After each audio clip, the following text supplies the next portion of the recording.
Hello and welcome once again to Breakfast All Day. Christy and Matt and Alonso, we're all in our little respective boxes. We're trying this on Zoom today instead of Skype. As you may have noticed, Skype was not the optimal system for this, a great deal of which is my fault. Right. I will point out, it's not necessarily so much Skype so much as Nick streaming video while you were trying to record. So Nick is very lonely and he had not been able to see his friends for like 2 weeks, but they're all video chatting. And what I didn't realize was that if he's video chatting in the living room and I'm trying to talk to you guys in a different room, it's not good. Yeah. So anyway, Nick is now watching something on DVD instead. Have you guys been having streaming issues in general? Like I found now that I can't watch anything from like 7 to 11 because everybody else is doing it. And so I've had all the stuff that we're reviewing this week are things I watched either like really early in the morning or really late at night. I suspect, Alonso, you probably have it a little bit harder because you're in an apartment building that is surrounded by a bunch of apartment buildings. Yes, exactly. My whole street up and down. Right. So I think that's whereas like where I'm at, there's not quite as many people. I've noticed a little bit of a slowdown. What I've had an issue with, and I think we've talked about this a little bit too, like Tuesday and Wednesday, Gabe is doing, my 16-year-old Gabe is doing, they're actually doing video chats for class on Tuesdays and Wednesdays, and the rest is kind of homeschooling and they're doing stuff. But Tuesdays and Wednesdays are the days that the whole class meets, and they're doing that via Zoom, the same platform we're on, which means that I can't stream anything when he's doing that. So it blocks out when, like, there's this whole 8-hour, 7-hour, 8-hour period that I can't stream anything because he's doing it. So I either have to download something to watch it or just do other things. These are our first world problems. Look, the people have been saying for years that the internet is a necessary utility, the way that water and electricity are. Like, right, just like plumbing, it's a bunch of tubes. Totally. Let's start as we do talking about how coronavirus has impacted our world, but begin with how are we all doing? Well, before I want to say that, I want to call out that far and away I win the background today. I'm in Nick's room again, and I've got his Marvel poster behind me. I mean, Alonso, your books that you had last week are cool and all, but I totally win. Much more festive. Yeah, yes. they're over there. If I had more time to set up, I would have given us. Also, I want to point out I'm going to point out my brand new MODOK mug. It's show and tell. It's mug show and tell. This is MODOK, the mobile organism designed only for killing. MODOK is a classic Jack Kirby design, and it's one of the Jack Kirbyest of designs. So, well, no question. Everybody in this poster behind me can probably go after MODOK. All these various people. Yeah, they all would. So it's all interconnected. I think Patton Oswalt is going to voice MODOK in a new. Yes, I think I've heard that. That makes sense. Yeah. How do we feel today, guys? I'm hanging in there. I had my weekly grocery store visit yesterday, which is just, thrill packed. I get to walk a block and a half and, look for yeast, which they never have because everybody's making bread apparently. Oh, right. Flour is hard to find. I understand. You got to make that bread. Yes. Matt, you're good? I'm doing okay. I found out this morning that a friend of mine from high school lost her father today to complications from coronavirus. Oh gosh. So yeah. And this is someone I know and knew at least her mother from school. So, kind of bummed out about that. That is too bad. Yeah. I feel the same. I mean, it's still the same kind of like tightness in my chest, but it's nothing else. And I went for a run this morning and I run every day and it's just the same kind of like, by the end of the night, I'm like really tired. I don't know whether it's like the psychological fatigue of it all. I guess so, because I feel fine physically otherwise. There's a really good piece on the Harvard Business Review that where they interview the guy who co-wrote the Elizabeth Kubler-Ross book, and he talked about how we are all experiencing grief right now in one way or another, whether it's for just the world as we know it, for our job security, for health issues, or the fear that our health might take a turn for the worse. I saw a few people post it. At first, I thought, oh, this is going to be some woo woo, and then I was like, no, actually, he really nailed it and had some really smart stuff. So if people are feeling at odds and ends and not really don't have a name for what they're going through, like read this article. I think you might find it of use. I read that too, and I sent it to Chris, and Chris, I think, is going to try to book that writer because he's in LA. So there you go. Great. So of the things that are different in our world since we last spoke, just like an hour ago, LA County just closed down all the beaches and all the piers. Yeah.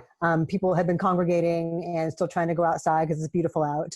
The Tonys have been postponed.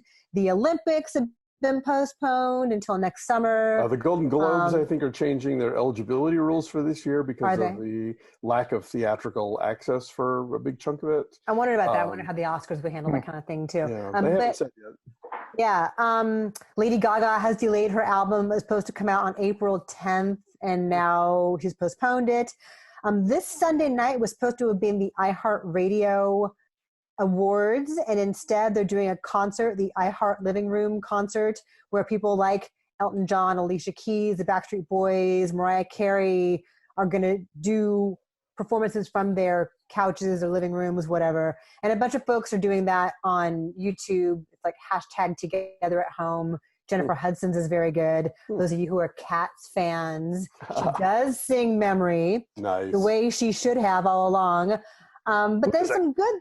Cats? Who's a fan of Cats? Who's not a fan? Who's not a fan of Cats? Come on. Question we should be asking. What else? The Peabody Awards have been postponed. The theaters in China are closing again after opening again. Or I was gonna say, didn't they just reopen like 500 movie theaters? They did. Very few people went, and I think they decided that it maybe wasn't such a hot idea after all. So they're now closed again. Okay. What else is noteworthy? The AMC has furloughed all of its employees. The Film Society of Lincoln Center has furloughed or laid off half of its staff. Disneyland/Disney World remain closed indefinitely. Yes, they had given a date to reopen and then thought better of it. Santa Anita is closed, the racetrack here in LA, where it should have been closed a long time ago because so many horses have been dying there. So that's like long overdue for other reasons. Terrence McNally died. Yes, and actor Mark Blum from Desperately Seeking Susan and You. Yes, and who else?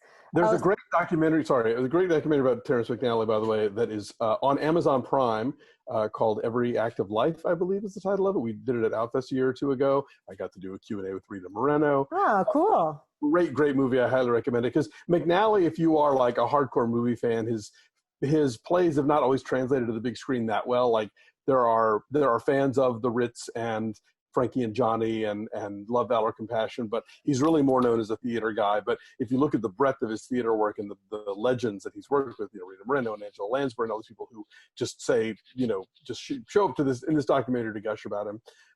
I saw a production of Lips Together, Teeth Apart here in LA at the Taper, I think, with Nathan Lane, John Glover, and Andrea Martin gave one of the best stage performances I've ever seen in my life. Like it sort of just the way she teetered on the balance between being like funny and heartbreaking. It was masterful work. One of the best things I've ever seen. Very cool. Other cool things that are happening.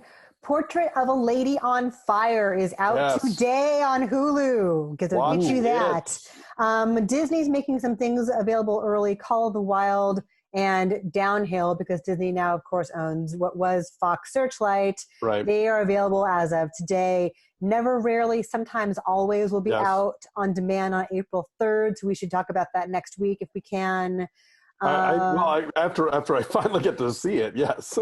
Oh, yeah. And if you need a little bit of a distraction, the Monterey Bay Aquarium is doing live cams of all these various creatures. So if you want to check out the sea otters or the penguins or the jellyfish, those are free. Have you seen the video of the puppies running through the Georgia Aquarium? Yes. And there's also a cute video of the penguins running through the aquarium. Nice. So, so there's good stuff happening in the world despite all the crap. And both the Hallmark Channel and the Hallmark Movies and Mysteries are doing Christmas marathons all weekend long. Oh, good. So will you watch more of them now because of that, or your same normal amount? Well, probably it would be my normal amount, but I mean, it's all weirdly researched now because I'm writing the book for the Deck the Hallmark podcast. I'm working with those guys on that. So I do have to kind of go revisit these movies to make sure I'm getting the plot. It's work.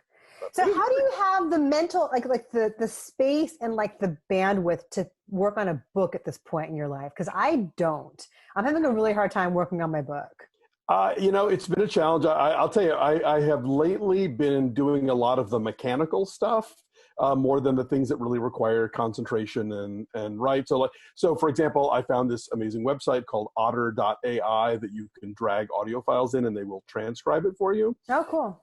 So I've been going through all of their episodes and dragging them into Otter. And then, at some point I'll have to go back and listen because Otter gets it about like 85 to 90% right. It's an imperfect thing, but it's pretty good. So when I have more, compos mentis, then I will be tackling those and trimming them and editing down for the book. In the meantime, it's just the actual grunt work of like dragging the files in, converting them to Word files, and blah blah blah.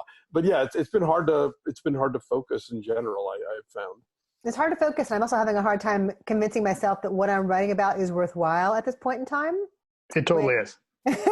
No, see, it is. No, it is. I mean, it's like with everything else. Right now, would be too late to write a book about what to do in an epidemic. So now we need to be working on like things that people want to be thinking about when this thing ends. Okay, that's a good way. But also, like, people need. I mean, not to look like there's something to be said for,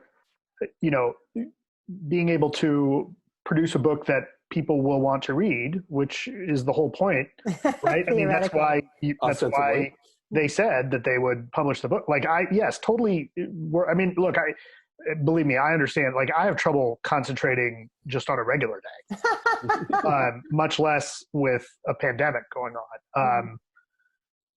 So, please, like, I have trouble even reading a book now, much less like I couldn't imagine writing one.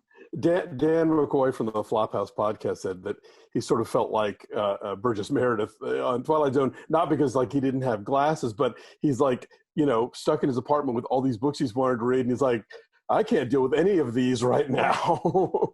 Yep. The escape programming has been Flip or Flop and Christina on the Coast. We're enjoying our house flipping shows. Well, do you watch Hometown? They're adorable, those. Which one's that? Hometown. No. The Napiers in Laurel, Mississippi, they basically go through and they're fixing up their entire town one house at a time. I wonder if they're going to run out at some point, but they're really charming and they have a fun rapport, and like the husband is this big, adorable bearded lunk and the wife just, adores him, and they're a lot of fun to watch. I will check them out. Thank you. I think that Flip or Flop has run its course. Good. Anything else on this topic? We're not covering it, but I got more than a little teared up at the finale of Star Trek Picard this week. At the season finale. I thought it was, as a longtime Trek fan, totally loved it. The other thing I've noticed recently is it's, especially because it's hard, like I really miss going out to movies and seeing you guys and seeing everybody else, right? Like we've talked about this before. There's this whole crew of people that we see all the time, right? And I miss going out to the movies. It's just not the same as watching something at home. There's a whole level of kind of grief and depression around that. I found one of my distractions more so than ever before is I'm playing a lot more video games. Okay. Than I ever have before. It's just nice to get into some other kind of world for a while. Yeah. Right? Yeah, it really is. Has anybody heard from the VR people? I would think they would be like super in their element right now as far as. But also germs. Not if you're by yourself. If it's your own thing, right? I posted this question on Twitter, and I wonder how you guys would answer it. Because I got to thinking, like, what is the first thing I'm going to do once the world goes back to normal, if it ever does? Like, what would you guys do what you can't do now once everything goes back to normal? But a lot of folks answered going to the movies, though, Matt. Yeah, that's something I'm going to enjoy going back to. I think going out to eat. Yeah, just walking to the yogurt land in my neighborhood, that'll be nice. Mm-hmm. I need a mani-pedi. I'm not going to show you guys my feet. Just take my word for this. Oh, look, this is all going to get much crazier in the next few weeks. Oh, yeah. Buckle up. Right. I think I typically, I'm now on board for the pandemic beard. Absolutely. I haven't said that in front of Jen, and I'm sure she'll have other ideas, but, now you guys will see how quickly my hair grows. And by 3 or 4 weeks from now, it's going to be Daddy. You're going to be like Yanni, aren't you? Yeah. In fact, I have picked up the pan flute. The pandemic flute. No. Is that too soon? No. That's thank you. That's November will now be to it. Cool. Well, thanks you guys. And the list out there, those of you guys who are listening and watching, let us know how you're doing and how you're coping and what you'll do when the world goes back to normal. There you go. Take care of yourselves. Take care of each other. Thanks for watching. Follow us at BeFastAllDay on Twitter, Instagram, and Facebook, where we do things. Yes, check out our Patreon at patreon.com/BeFastAllDay. We're right now doing a couple of really amazing HBO shows, and we got some other extra goodies happening as well. So check that out. Bye.